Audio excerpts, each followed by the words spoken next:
Naitwa Lina Sande na kwa filamu ya Tsozi nilicheza role ya CD. Director alinitumia script, akaniambia nipitie before hata aniambie like anataka kunicast. So nilipitia story, ilikuwa ni story nzuri sana, ni story relatable, ni vitu zinafanyika kwa society. Tsozi ili highlight some of those psychological traumas watoto wa kike wanapitia kwa society. Preparation ya role ya CD ilikuwa nzito kidogo kwangu kwa sababu for the first time nilikuwa nafanya action drama.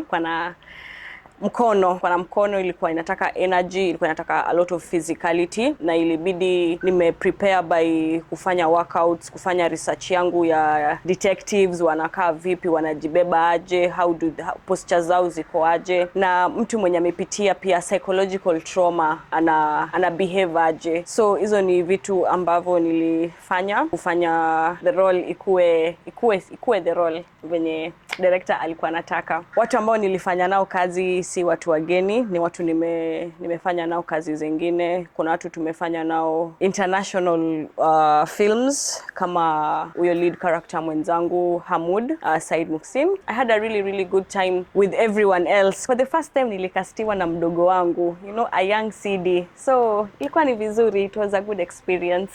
The director, I hope tulimfanyia kazi yake venye alikuwa anatarajia na tuliweza kuleta vision yake to life. Chemichemi Studios as a production, amazing people. I have never been on a set yenye iko na medic. Thanks to the production, they really took care of us, and hiyo ni kitu yenye I wish other productions would also consider, because kando na pia si lazima ikuwe physicality, waweza shikwa na headache, waweza shikwa na tumbo. Ukiwa na mtu mwenye anashughulikia hivyo vizuri. Chemichemi Studios, thank you for the honor and thank you for the chance kufanya kazi na nyinyi, and I'm really looking forward to seeing it, because najua tumefanya kazi ya maana na mtaipenda sana. Coming very soon to a screen near you, and tungojeni Tsozi.